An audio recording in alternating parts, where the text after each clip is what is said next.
on the business of today. Today, the Senate Appropriations Committee hears testimony from the Secretary of Defense and the Secretary of State on President Biden's emergency supplemental request sent to Congress to address the national security threats happening around the world. The right path forward for Congress is clear. We must stand with our allies in Israel. We must send humanitarian aid to innocent civilians in Gaza. We must give aid to Ukraine and hold the line against Vladimir Putin. And we must rebuff the aggressions of the Chinese Communist Party in the Indo-Pacific. As has been true from the start of this Congress, bipartisan cooperation will be the only way anything gets to the President's desk. So I'm deeply troubled that yesterday, House Republicans released a partisan and woefully inadequate package with no aid to Ukraine, no humanitarian assistance for Gaza, no funding for the Indo-Pacific, and, in addition, poison pills that increase the deficit and help wealthy tax cheats avoid paying their fair share.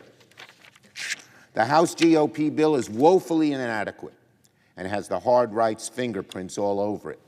It makes aid for Israel, who has just faced the worst terrorist attack in its history, contingent on poison pills that reward rich tax cheats.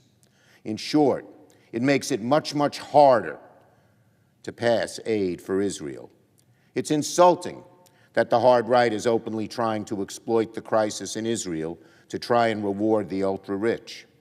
The new Speaker knows perfectly well that if you want to help Israel, you can't propose legislation that is full of poison pills. And this kind of unnecessarily partisan legislation sends the wrong message to our allies and adversaries around the world. It's almost as if the real goal of this House GOP package is not to help Israel, but to get tax relief for the super wealthy, while leaving out Ukraine aid, leaving out humanitarian aid for Gaza, leaving out funding for the Indo-Pacific.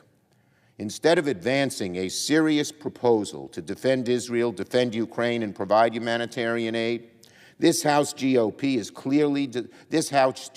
proposal, let me say that again, instead of advancing a serious proposal to defend Israel, defend Ukraine, and provide humanitarian aid, this House GOP proposal is clearly designed to divide Congress on a partisan basis, not unite it.